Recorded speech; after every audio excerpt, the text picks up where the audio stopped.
jamaah. Alhamdulillah. Alhamdulillahirabbil alamin, kita masih di Islam itu Indah. Dan buat jamaah yang baru bergabung, hari ini kita sedang membahas tema nafkah batin kepada istri harus penuh cinta. Ini penting banget untuk orang yang sudah dewasa, sudah menikah, memang harus penuh cinta. Karena jangan sampai seperti tayangan berikut nih, kakek-kakek nih, seorang kakek umur 80 tahun, tega membunuh istrinya karena menolak nafkah batin.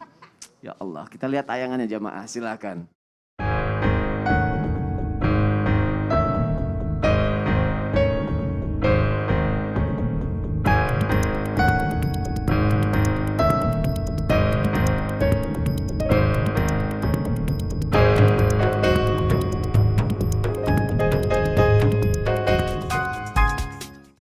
Ya Allah, na'udzubillahi min dzalika jamaah. Semoga sekali lagi, semoga kita semua terlindungi ya Allah. Dilindungi dari nafsu yang buruk ya Allah ya Rabbi ya Tuhanku. Semoga tidak terjadi dalam kehidupan kita ya jamaah. Makanya penting banget nih pembahasan kali ini yang mungkin jamaah udah nunggu-nunggu nih jawabannya nih. Aku tadi nanya sama Habib Usman, katanya sekarang akan dijawab karena berat banget. Nah, ciri-cirinya apa nih? Ada nggak amalannya nih atau apa yang harus dilakukan sesuai syariat Islam? Biar laki-laki tidak melakukan sesuatu sampai berbuat yang tidak-tidak gitu ya. Karena meminta nafkah batin terhadap istrinya. Betul. Gitu. Padahal istrinya lagi datang bulan. Betul, ada halangan. Ada halangan. Enggak lama kok. Enggak, sekarang cuma ya 6 hari. Oke. Ya kan?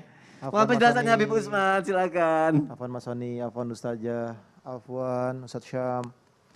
Bismillahirrahmanirrahim.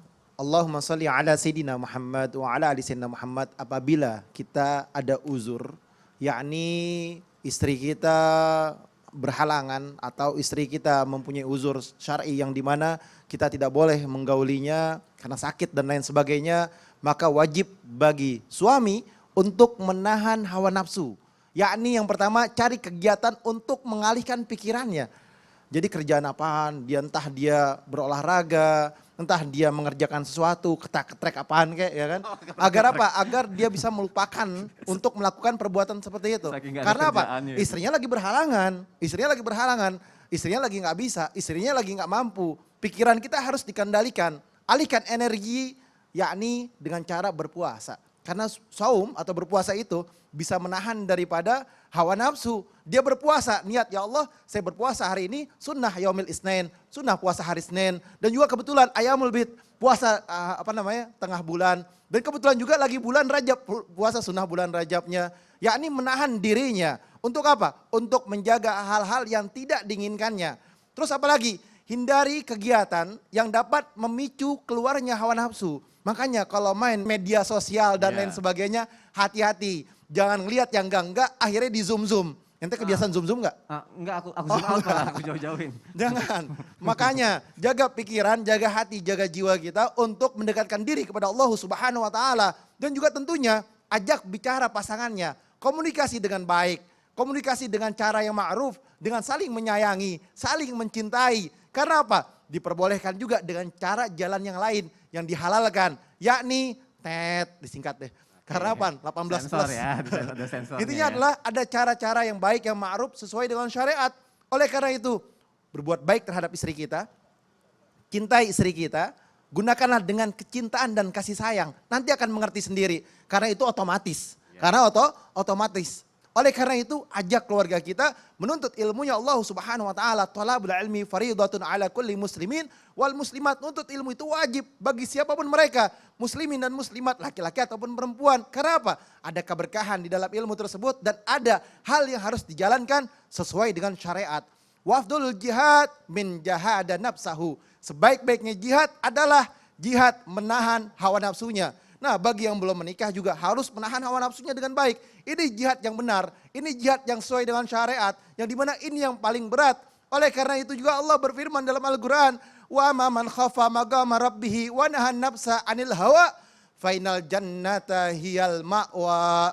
Dan adapun orang-orang yang takut kepada kebesaran Allah Subhanahu wa taala dan dia menahan diri dari keinginan hawa nafsunya, maka surga baginya. Oleh karena itu, itulah yang dikatakan membina rumah tangga yang sakinah mawaddah warahmah, cinta dan kasih sayang, dan juga menahan dirinya daripada perbuatan maksiat, ginah ataupun dosa. Masya Allah, berarti tidak ada lagi alasan untuk tidak bisa menahan hawa nafsu ya Habib ya. Betul. Dengan puasa atau cari kesibukan dengan ketrek-ketrek apa sih tadi seperti Habib bilang. Dan yang penting adalah mencintai pasangannya. Biasanya kalau penuh cinta dia tahu nih bagaimana harus memperlakukan istrinya. Penuh cinta bukan penuh nafsu ya jamaah yang ada di rumah ya. Kita lanjutkan lagi nih. Ini penting juga nih, kali ini pembahasannya adalah mengenai berhias ya. Bunda Tuti ya, aku mau nanya sama Bunda Tuti sebagai seorang perempuan. Biasanya kan kalau seorang perempuan ya, kalau ingin berhubungan antara suami istri kan perempuan harus berhias dulu ya gitu ya. Tapi aku pernah dengar katanya laki-laki juga harus berhias masa. Iya. Hiasnya seperti apa Bunda? Baik, nanti dijelaskan. Silakan Bunda Tuti. Baik, Kak Soni mohon izin Habib Usman, mohon izin Ustadz Syam, mohon izin para guru-guru semuanya. Subhanallah, rumah tangga itu jika kita berdua sama-sama saling mencintai, sama-sama saling menghormati, sama-sama saling mengetahui, pengertian lah ibarat kata. Karena ketika rumah tangga itu tujuannya adalah untuk mendapatkan kenyamanan, ketentraman, ketenangan, kebahagiaan. Nah, faktor itu yang menjadikan suami dan istri akan ada saling pengertian. Ketika suami istri yang satu ingin suaminya berhias, yang satu istrinya ingin berhias, ini merupakan dua-duanya hak dan kewajiban suami istri. Dan ketika memberikan nafkah batin, biasanya seorang istri itu berhias termasuk sunnah. Tapi jangan salah, suami juga harus melakukan itu. Jangan sampai istrinya sudah berhias, sudah pakai wangi-wangian, suaminya malah tidak melakukan itu. Bahkan kebersihannya pun tidak diperhatikan. Nah inilah yang akan menjadikan keduanya itu akan mendapatkan rasa kenyamanan. Jangankan kita mau melakukan kewajiban suami istri memberikan nafkah batin. Di dalam keseharian pun kalau kita selalu berhias, selalu kita menjaga kebersihan, kan semua orang juga akan senang. Lingkungan kita juga akan senang kan? Bukan berarti kita berhias dengan menggunakan baju yang mewah di depan suami. Kalau ada ya silakan, tapi kan keinginan suami hanya istri yang tahu. Keinginan istri hanya suami yang tahu. Disinilah adanya saling kita memahami satu dengan yang lain. Bukankah di dalam Al-Quran disebutkan bahwa Allah berfirman, Hunna libasul lakum wa antum libasul lahun. Mereka para istri adalah pakaian untuk suaminya dan suami adalah pakaian untuk istrinya. Agar menjaga penampilan di depan pasangan. Jangan sampai, ini adab nih, ketika keluar rumah, kita pergi ke undangan, maaf ya, ada orang kondangan di gedung di mana itu dari pagi, Masya Allah sampai semuanya dipakai, sampai rapi, perfect, keren di depan suami sebaliknya. Nah ini nih yang harus kita perhatikan, justru kita berhias harus di depan suami, suami juga begitu. Ketika ke kantor, Masya Allah Kak Soni, sampai rapi mentereng. Di depan istri, nah itu. Jangan sampai kita ini terbalik ya. Ketika kita di rumah, ketika datang suami semestinya kita ada adabnya. Kemudian ketika kita melaksanakan kewajiban suami dan istri bukan saja kita berhias. Tetapi juga kita melakukan yang disyariatkan oleh baginda Rasulullah SAW, berdoa. Jangan sampai lupa, langsung aja tidak boleh. Berdoa dulu, minimal kita membaca basmalah. Kemudian juga kita jaga. Suami itu harus menjaga perasaan istri. Bagaimana kita komunikasi seperti tadi yang dikatakan Ustadz Syam ya. Kita harus betul-betul merasakan gimana sih rasanya ketika sudah berdua itu kan itu kewajiban suami dan istri. Maka setelah berdoa maka kita melaksanakan dengan apa yang disyariatkan oleh agama. Jangan sampai melakukan di luar yang Allah perintahkan. Ketika istri sedang haid kita jangan melakukan. Dan jangan melakukan di luar itu atau di dubur itu haram hukumnya. Itu termasuk adab. Begitu Kak Soni diantaranya. Banyak masih adab-adab kita dalam melaksanakan kewajiban nafkah batin. Salah satunya adalah berhias itu ya Iya. suami dan istri ya. Nggak harus Iya. istrinya aja ya Bun ya. Betul, suaminya juga harus bersih-bersih Terus lah. kadang aku pernah kayak gitu, udah rapi Oh. segala macam, berhias segala macam. Iya. Istri aku bilang gini, ngapain lu? Oh, Lu jangan. puber lagi lu gitu. Kok begitu Kak Soni? Iya. Itu udah berusaha itu Udah berusaha istrinya ya, untuk Allah. menyenangkan Kak Soni. Baiklah jamaah, ini penting banget kita belajar pagi hari ini ya jamaah. Terima kasih Bunda untuk penjelasannya. Sama-sama. Jamaah juga pasti penasaran kan nih kalau pertanyaannya akan dijawab sama guru-guru kita. Langsung aja deh kita masuk ke segmen Tanya Dong Ustadz. Kami semua tanya dong Ustadz. Alhamdulillahirrabbilalamin, banyak sekali jamaah yang sudah berpartisipasi mengirimkan pertanyaannya. Aku bacain dulu nih, pertanyaan pertama datang dari Instagram hamba Allah. Aku bacain ya jamaah.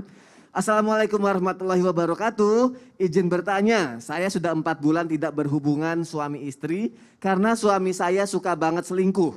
Dan selalu dia posting kemana dia pergi sama selingkuhannya itu. Padahal rezeki suami saya lagi bagus. Dia menuntut saya harus berhemat. Sedangkan dia selalu hura-hura ke tempat hiburan. Kadang saya sudah capek, pengen sudahi saja. Yang saya mau tanyakan, saya harus gimana Ustadz? Baik. Sebelumnya saya mau ngasih tahu itu bukan saya ya yang dimaksud ya. Emang Papa suka hura-hura? Enggak. Kirain. Enggak, aku cuma mempertegas aja takutnya salah kaprah gitu Ustadz Syam. Subhanallah. Baik Habib Usman mohon jawabannya Habib. Bismillahirrahmanirrahim. Allahumma sholli ala sayyidina Muhammad wa ala sayyidina Muhammad. Kalimat yang pertama adalah astaghfirullahalazim summa na'udzubillahi min zalik. Yang pertama, ibu sabar. Mungkin ini adalah ujian yang Allah berikan untuk ibu mempunyai suami yang seperti itu. Kalau rizkinya bagus ya, tapi dia maksiat, dia berbuat dosa, dia berzina. Ini harus paham, ini tandanya adalah istidraj. Yakni terus dikasih kesenangan oleh Allah agar dia lalai dan jauh dari Allah Subhanahu wa ta'ala. Banyak duit, banyak harta tapi maksiat. Ya kan? Bisa juga khatamallahu ala qulubihim wa ala sam'ihim wa ala busarihim gisawatu wa lahum adzabun. Jelas. Kalau Allah kunci hatinya, Allah kunci lisannya, Allah kunci daripada kupingnya untuk mendekatkan diri kepada Allah Subhanahu wa taala, nggak bisa dinasihatin. Kalau Allah dikunci gimana? Hancur dia. Hancur. Sekarang ibu sabar, berdoa kepada Allah. Semoga Allah sentuh hati suami ibu, salat malam dan minta petunjuk sama Allah Subhanahu wa taala agar apa? Agar suaminya sadar dan tersentuh daripada dirinya untuk kembali ke dalam jalan yang lebih baik lagi. Masya Allah, terima kasih Habib Usman untuk jawabannya. Semoga terjawab ya jamaah yang ada di rumah ya. Pertanyaan selanjutnya, Instagram dari hamba Allah lagi, Masya Allah. Assalamualaikum Ustadz, benarkah dalam Islam untuk maaf nih urusan nafkah batin tidak boleh diceritakan walaupun itu ke orang tua? Saya kecewa sama suami saya. Kalau dia kumpul sama temennya, dia menceritakan itu. Saya jadi malu. Kalau saya tegur malah suami marah. Saya harus gimana Ustadz? Ustadz saya mohon jawabannya Ustadz. Baik, tabik guruku. Hunna libasun lakum wa antum libasun lahun. Kalian itu bagaikan pakaian, suami istri bagaikan pakaian. Salah satu fungsi pakaian kan menutup aurat gitu ya. Sedangkan jangankan masalah nafkah batin, masalah biologis. Waktu masuk kamar aja, anak aja masuk kamar itu dilarang di waktu aurat gitu. Bertamu aja dilarang di waktu aurat, orang datang ke rumah kita. Nah ini kebalikannya, ada orang keluar rumahnya menceritakan masalah auratnya. Maka subhanallah ini dilarang, sangat-sangat dilarang. Boleh nggak menceritakan? Boleh, kapan? Satu, di depan hakim, ya di pengadilan. Misal ada kekerasan, seksual. Kemudian yang kedua, di mana lagi? Boleh ketika berobat misalnya. Jadi harus ada kejujuran ketika berobat. Ini kan banyak orang misalnya nggak punya keturunan yang disalahin istrinya aja. Suaminya nggak mau jujur. Ternyata ada kesalahan juga kepada suaminya. Kemudian yang ketiga, ketika misalnya ada sesuatu yang memang harus diselesaikan.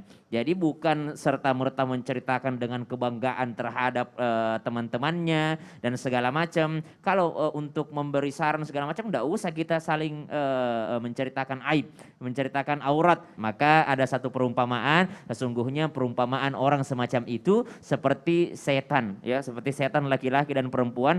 Mereka buang air di tengah jalan, sedangkan mereka dilihatin sama teman-temannya. Jadi sebagaimana sesuatu yang harus kita sembunyikan, maka sembunyikanlah serapat-rapatnya. Malu lah. Iya dong, masa diomongin ya. Iya. Ya Allah. Terima kasih Ustaz Syam untuk Sama-sama. penjelasannya. Semoga terjawab ya jamaah yang ada di rumah ya.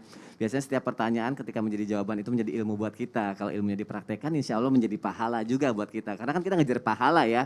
Tapi semuanya itu kalau kita bicara pahala ada juga ternyata Bunda Tuti. Iya, Yang kita benar. lakukan apalagi khususnya nih masalah nafkah batin. Iya, Kak Sami. Malah mengurangi pahala. Bahkan hilang sekali pahalanya. Nggak ada Oh, sama ada, sekali. Itu ada. apa? Hal-hal apa yang kita lakukan Itu ada akhirnya hilang pahala? perbuatan-perbuatan yang dilarang tapi dilakukan. Apa Tadinya aja? niatnya untuk mendapat pahala, ini malah mengurangi pahala. Mau Boleh? dijelasin? Boleh setelah ini aja Kak Setelah Sami. satu ini aja karena Iya. panjang kayaknya ya. Iya, panjang. Jamaah jangan kemana-mana, nanti akan dijawab sama Bunda Tuti ya. Tetap di Islam itu indah. Jamaah, oh jamaah. Alhamdulillah.